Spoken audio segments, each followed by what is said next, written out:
पिंकी के mummy papa. एक दिन पिंकी के घर पर मधु, पिंकी दिखाई नहीं दे रही। पड़ोस में कहीं खेलने गई होगी, मैं उसे बुलाकर लाती हूँ। और मधु पिंकी को ढूंढने निकल पड़ती है। चंपू, क्या तुमने पिंकी को कहीं देखा है? हाँ आंटी, मैंने पिंकी को अभी एक जानवर के पास खड़े देखा था। हाँ, उसे भेड़ों, बकरियों, पिल्लों और बिल्लियों से प्यार है। पर मैंने उसे शेर के पास खड़े देखा था आंटी। हैं? मधु दौड़ पड़ती है। इससे पहले कि मेरी बेटी को कुछ हो जाए, जाकर उसे खतरनाक जानवर से दूर करना चाहिए। थोड़ा आगे जाने पर मिसेज मधु, कहाँ भागी जा रही हो? पिंकी को लाने। हाँ, इधर मैंने उसे देखा है, वह शेर के पास खड़ी थी। यह सुनकर मधु और तेज दौड़ती है।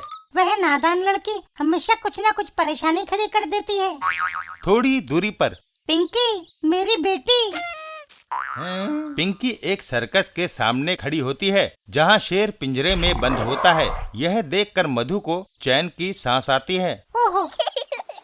मधु पिंकी को लेकर घर चल देती है। घर चलो पिंकी, तुम्हारे पापा तुमसे कोई महत्वपूर्ण बात करना चाहते हैं। घर पहुंचकर लो, आ गई तुम्हारी लाडली। बेटी, तुम्हारे लिए खुशखबरी है। संयुक्त राष्ट्र संघ की शाखा यूनिसेफ एक आदर्श बच्चे का चुनाव कर रही है, जो हर लिहाज से सभ्य हो। उनका प्रतिनिधि आता होगा। अगर तुम विश्व के आदर्श बच्ची चुन ली गई तो इनाम होगा 1 महीने तक मुफ्त में विश्व भ्रमण। इसलिए उस प्रतिनिधि के साथ शिष्टाचार से पेश आना। पापा, आप बेफिक्र रहें। मधु और कश्यप जी घर के बाहर चल देते हैं। मगर आप मुझे अकेली छोड़कर कहाँ चल दिए? बाहर चुनाव की एक शर्त यह है कि बच्चे माँ बाप से दूर रहेंगे, ताकि वह उसे गाइड न कर सकें। पिंकी वहीं बैठकर इंतजार करने लगती है। परीक्षा की घड़ी आ गई है, जब मुझे सिद्ध कर दिखाना है कि मैं एक अच्छी लड़की हूँ। थोड़ी देर बाद बाहर कार रुकने की आवाज आई है। लगता है वह महोदय आ गए। घर के बाहर आइए श्रीमान, श्री कश्यप की बेटी पिंकी आपका स्वागत करती है। बच्ची सचमुच बहुत सभ्य है। सोफे पर तशरीफ रखिए श्रीमान। आगंतुक सोफे पर बैठता है। आओ।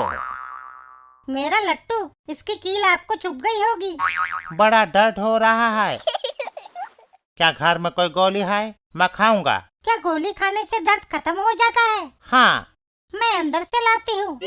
पिंकी अंदर वाले कमरे की तरफ जाती है और जल्दी ही वापस आती है। यह लीजिए, गोली और पानी। मुझे गोली खाना अच्छा नहीं लगता, इसलिए मैं आंखें बंद करता हूँ। तुम गोली मेरे मुंह में डाल दो। पिंकी गोली उसके मुंह में डाल देती है। श्रीमान जी, गोली आपके मुंह में गई। लीजिए, पानी का घूंट पी लीजिए। आगंतुक चौंक जाता है। यह कौन सी गोली थी? बिना पानी पिए ही गले से नीचे लुढ़क गई। गोली यानी कंचा। हाय, हुई, पेट दर्द।